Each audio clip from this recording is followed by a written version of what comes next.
So, you've got a groundbreaking idea for a startup. That's amazing.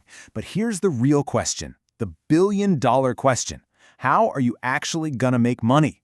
The biggest mistake founders make is trying to reinvent the wheel when it comes to getting paid. So today, we're gonna demystify how successful companies do it by choosing a proven path, one that you can totally copy.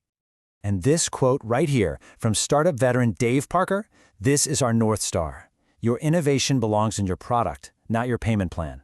I mean, think about it. The number one reason startups fail isn't because of a bad idea. It's because they run out of cash. They just couldn't figure out how to get paid for the incredible value they were creating. Okay, before we dive into the menu of all these awesome models, it is absolutely critical that we get the language right.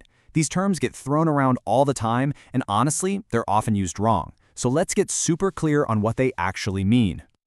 First up, the business model. Think of this as the master blueprint for your entire company. It's the whole shebang. It answers the really big questions like, who are our customers? What problem are we solving for them? And how do we actually deliver that solution?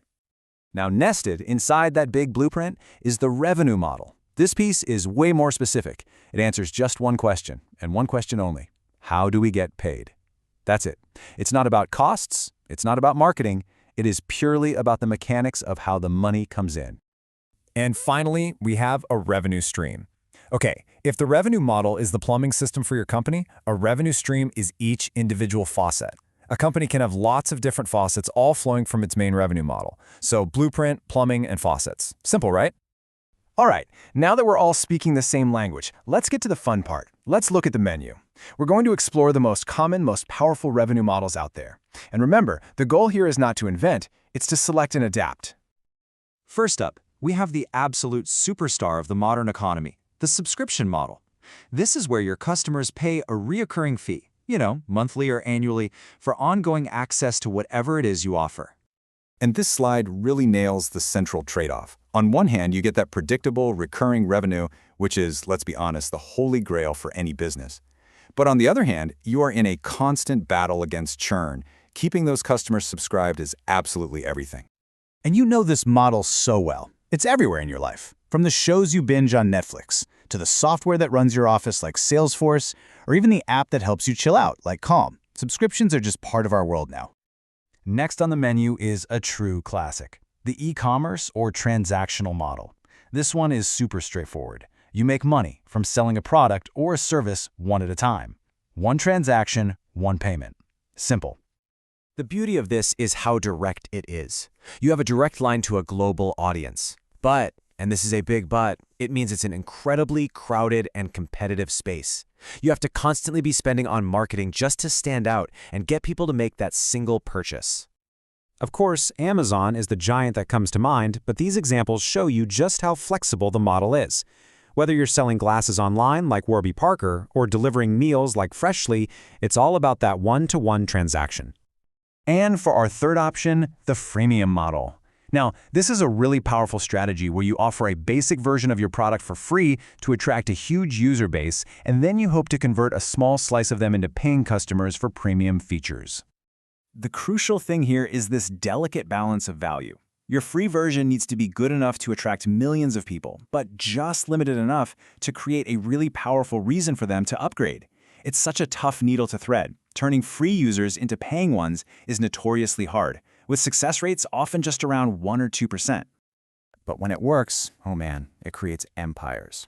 Just think about Spotify's ad-supported version, or Dropbox's free storage limit, or how LinkedIn's basic profile pushes you towards its premium career tools.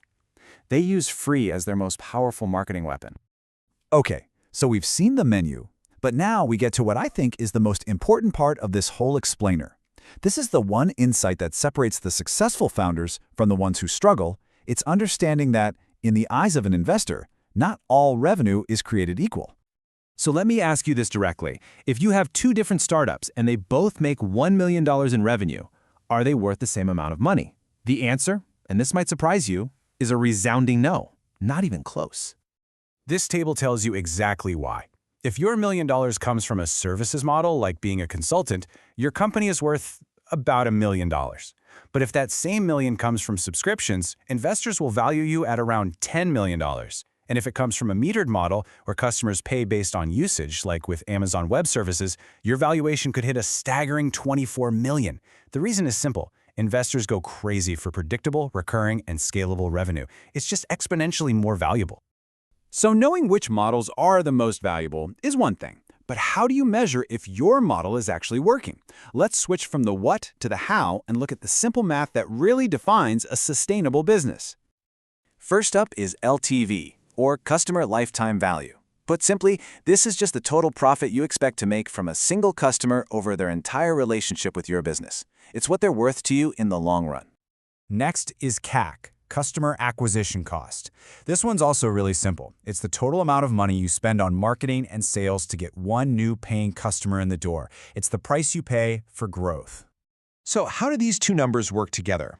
Well, the benchmark for a healthy, scalable business is this magic ratio. Your LTV should be at least 3 times your CAC. For every dollar you spend to get a customer, you need to make at least $3 back from them over their lifetime. This right here is the engine of a profitable company. So how do you put all this together and choose your path? Well, it's a clear 5-step process. You start by deeply understanding your customer. Then you go out and research what they're actually willing to pay. You get real about your own costs, develop a smart pricing strategy, and then, this is the most important part, you test and optimize relentlessly based on the data.